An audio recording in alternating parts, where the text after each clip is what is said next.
서가 명가. 저희가 이제 아름다움이 뭔가, 이것은 정말 어려운 얘기일 것 같고, 저는 그냥 단순히 그냥 아름답다는 것은 내 기대를 뛰어넘을 때, 내가 예상했던 것보다 더 뛰어넘을 때 우리가 그 뭔가 그런 이게 뭔가 다르면서 멋지네, 이것이 저는 아름다움의 근본이라 생각합니다. 그러면 수학은 내가 생각했던 그런 걸 뛰어넘느냐? 물론 그렇습니다. 물론. 그래서 이제 우리가 이제 경치의 아름다운 것도 우리가 어디 가다가 하는 경우도 내가 예상했던 것보다 더 모양이 이제 멋질 때 우리가 그런 어떤 이미지를 받는 것처럼, 또 시도 마찬가지죠. 내가 무슨 생각을 했는데 어떤 시인이 정말 기가 막히게 한 줄로서 그걸 딱 표현했을 때 감탄하게 되잖아요. 이거 정말 대단하구나. 이제 그런 감탄이 있는데, 수학에는 당연히 있을 수밖에 없는 이유가, 수학은 대부분 그런 생각들이 한 사람에 의해서 이루어진 경우는 거의 없거든요. 그러니까 보통 사람들도 아니고, 우리가 정말 이렇게 생각할 수 없는 천재들이 혼자도 아니고, 그 사람이 어떤 기반을 세우면 또 이어서 다음 사람이 그것을 갖고 또 기반을 세우고, 또 그 후학들이 굉장히 냉철하게 이제 그걸 비판하면서 결국 서바이브한 거거든요. 살아남은 것들이거든요. 그러니까 살아남은 것이기 때문에 이것이 감동적이지 않을 수가 없는 거거든요. 그런데 우리가 이상하게도 수학을 너무 감동 없이 배우고 있다는 게 굉장히 이게 아이러니한 거죠. 가장 감동이 있어야 될 분야가 가장 감동이 없는 분야로 지금 전락하고 있는 상황이고, 특히 우리나라가 그런 상황이 더 심하다고 볼 수 있습니다. 우리나라 학생들이 수학을 굉장히 열심히 하는데, 옛날에 제가 미국에 유학 갈 때 보니까 믿거나 말거나 보면은 우리나라 학생들이 그 공부하는 걸 보여주고, 정말이냐, 애들이 아침에 한 6시에 일어나 갖고 뭐 공부하고 뭐 학교 가는데, 또 집에 오자마자 그냥 가방 던지고 학원 가고, 학원에서 한 10시에 오는데 자지 않고 또 공부하고, 이거 믿을 수가 없잖아요, 외국 애들은. 그럼 이렇게 하면은 다 엄청난 업적이 나와야 되는데, 우리가 수학적 업적은 굉장히 다른 분야에서 이렇게 훌륭하다고 볼 수 없거든요. 수포자라는 이야기가 우리나라에서 굉장히 흔한 얘기처럼 나오는 것처럼, 그래서 이런 것이 이제 우리의 문제를 안 잡을 수가 없다 생각하는 거예요. 이것은 수학에 종사하는 분들이면 한 번은 반드시 생각해야 될 문제다. 왜 우리 아이들이 이렇게 열심히 하는데 왜 수학을 싫어하고, 우리 사회는 왜 수학을 사용하지 않고 또 왜 수학적으로 움직이지 않는가. 수학의 선한 기능이 있는데 왜 그 선한 기능은 작동하지 않는가, 우리 사회는. 이런 것들이 이제 당연히 수학을 하다 보면 당연히 드는 어떤 의문점이거든요. 그런 것들이. 그래서 이제 제가 이것을 조금 한번 오해를, 이제 일반인들이 갖고 있는 오해가 있기 때문에 이 오해를 조금이나마 약간 좀 완화시킬 필요가 있겠다, 이렇게 생각해서 이제 제가 이제 주로 이제 대학에서 강의하다가 일반인들에 대한 강의를 좀 해야겠다, 이런 생각을 하게 됐습니다. 2015년 49개국 학생들이 참여한 팀스에서 우리나라 중학교 학생들의 수학 성적은 2위예요. 굉장히 높죠. 우리 항상 1위 아니면 2위예요. 항상. 여러분들이 한번 팀스하고 인터넷 쳐보면 나오거든요. 다. 그러니까 뭐 내가 특별한 해만 잡은 게 아니에요. 다 비슷하기 때문에 아무 해나 잡은 건데, 근데 흥미도는 항상 꼴찌에서 두 번째 아니면 꼴찌예요. 근데 이게 이제 뭘 암시하는가 하면은, 우리 학생들은 일단 엄청나게 열심히 한다, 공부를. 전 세계에서 가장 열심히 한다. 거기에 속한다는 거예요. 두 번째는 우리 학생들은 정말 이를 악물고 절대 나는 앞으로 수학을 절대 사용하지 않겠다, 이렇게 결심한 거와 비슷한 거예요. 그러니까 지금 수학은 시험 보기 위해서 공부하는 게 아니거든요. 원래 국가적으로 보면 물론 수학이 변별력이 있는 과목이라 대학을 가는 좋은 과목이지만 그게 전체가 돼서는 안 되는 거죠. 사회 전체로 보면 굉장히 불행이죠. 그거는 그냥 제로섬 게임 아니에요. 누가 잘하면 누가 못 가는 건데 우리 전체 사회가 그냥 제로섬 게임을 해서 누구는 누구는 잘하고 누구는 못하고 이런 그런 게임 같은 게 된 거죠.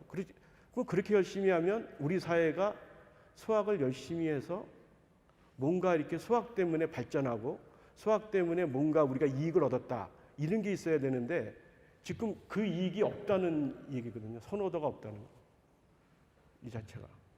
우리가 어떤 수학을 한다는 것은 아까 얘기했듯이 수학 시험을 잘 보고 그걸 변별하는 것은 이제 개인적인 문제지만 사회 전체적인 문제에서는 수학을 다른 데 활용을 해야 되거든요. 그렇기 때문에 수학이 중요하다는 거니까 전 세계가 수학을 중요하게 생각하잖아요.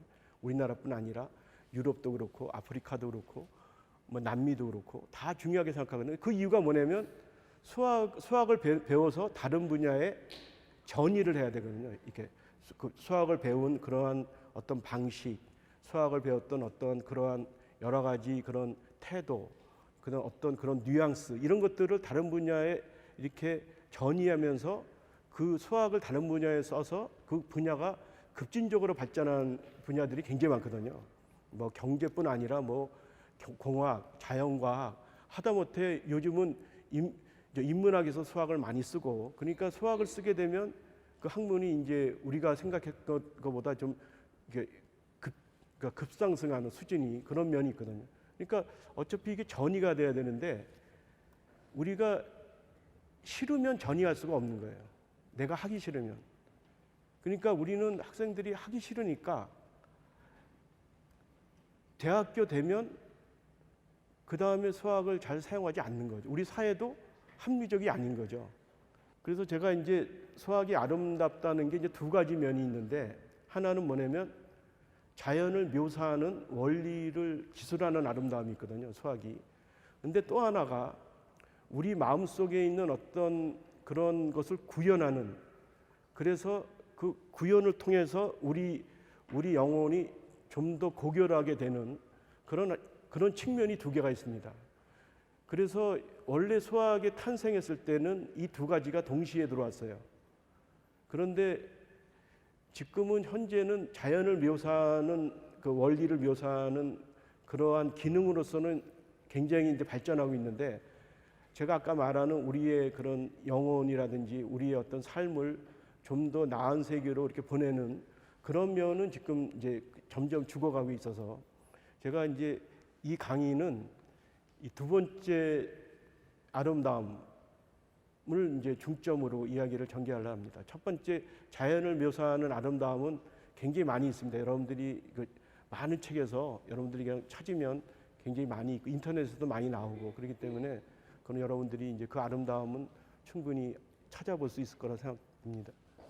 그래서 이제 아름다움을 느낀다는 것은 실제적으로 그것은 이제 가치를 안다는 것이기 때문에 가치를 알면 이걸 사용하도록 하겠죠. 이것이 이제 이 전체에 제가 하고 싶은 얘기의 주제이고 또한 아름답다는 것을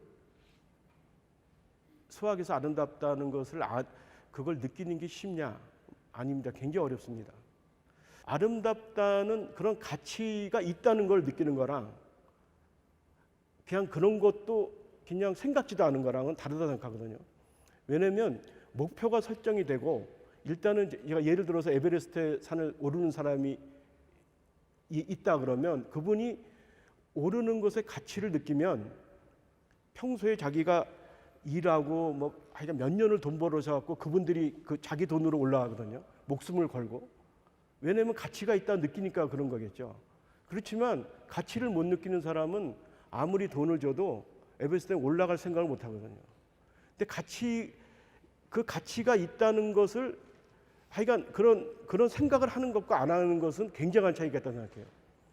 피타고라스라는 분이 있었습니다. 이분이 이제 그 굉장히 상징적인 인물이시고 이제 기원전 한 500년 경에 이제 그때쯤에 이제 활동하셨던 분인데 이분의 이제 여러 가지 이야기가 있지만 이제 그 중에 하나가 수학은 눈에 보이는 현상과 진정한 실제를 연결하는 다리다. 그러니까 이분이 하는 얘기는 우리가 사는 세상은 실제가 아니라는 거죠. 실제가 아니고, 그럼 실제는 어디 있느냐? 실제는 진정으로 존재하는 게 어딘가 있는데, 그것을, 그 진정으로 존재하는 것을 우리가 연결할 수 있는 것이 뭐느냐? 그게 수학이다. 이렇게 말씀을 하셨어요. 그리고 또 하나는 수학을 통해서도 인간은 선해질 수 있다. 이렇게 이제 뭐 여러 가지 얘기가 있지만, 제가 이제 그래서 이제 피타고라스란 분이 얼마나 사람들한테 이렇게 영향을 많이 줬는지, 피타고라스가 이렇게 강연을 1시간을 하면 수십 명이 피타고라스의 강연에 감동을 해서 내가 피타고라스 선생님을 따라가겠습니다. 이렇게 만든 것이, 이렇게 된 것이 피타고라스 학파입니다. 피타고라스 학파는 그 피타고라스를 따르면 평생 결혼을 할 수가 없어요. 평생 자기가 재화를 가질 수가 없어요. 공부만 하고 이렇게 전념해야 되는데, 정신세계에. 그렇다고 자기가 만든 책도 하나도 남길 수가 없어요. 그냥 그 자체로 만족해서 따라가는 겁니다. 피타고라스 학파들이 엄청난 연구를 했는데 거의 이 글로 안 남겼어요. 150년 정도 흐른 다음에 조금 이따 제가 설명한 유클리드 원론, 그러니까 유클리드가 그 생각의 일부를 정리합니다. 일부를 정리해서 원론을 만들어요. 원론이 1권부터 13권까지인데 제가 지금도 대학원생한테 가르칠 때 1권 이상을 가르친 적이 별로 없어요.